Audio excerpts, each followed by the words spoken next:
At the time he was baptised, Abdul Ezedi was in the country illegally, a failed asylum seeker and convicted sex offender. But his claim to have converted to Christianity from Islam would lead to him being granted permission to remain in the UK. Other previously unseen evidence used to back his asylum appeal are photos of him handing out church leaflets. A judge accepted that becoming a Christian would put him at risk of persecution if he returned to Afghanistan, despite the Home Office previously deciding Ezedi's conversion was not genuine. It was the evidence of a retired reverend from Grange Road Baptist Church in Jarrow near Newcastle that the judge said was most compelling.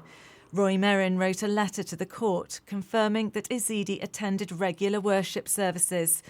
Reverend Marin told Sky News he had no further comment in response to his letter being made public. But he told Ezedi's appeal hearing in Newcastle that he'd previously attended tribunals for 4 other asylum seekers, all of whom were successful in their claims. These documents reveal a process within the asylum system that we, the public, don't often get to see.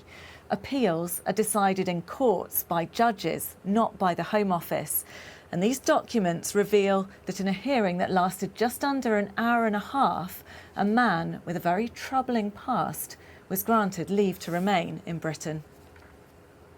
But even as he decided in Ezedi's favour, the judge highlighted concerns about his honesty. That decision to grant asylum meant Ezedi was free to live in the UK when he carried out this horrific chemical attack on a woman and 2 children in Clapham earlier this year. He then went on the run before his body was found in the River Thames.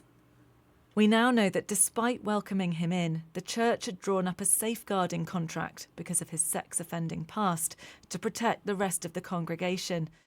Having experience at the Newcastle tribunal, you don't always get decisions that, you agree with. But what I have got is a very general respect for the immigration judges, from what I've read, that the Home Office themselves didn't bring up the sexual offence in the refusal. It would be a surprise if it wasn't brought up in the actual refusal decision. The Home Office says all asylum claims are carefully considered, and religious conversions do not guarantee a grant of asylum. Baptists Together insists it did not corporately support or sponsor Abdul Ezedi's application. But this case raises serious questions around the role of the church and the courts in deciding who gets to stay in Britain. Becky Johnson, Sky News.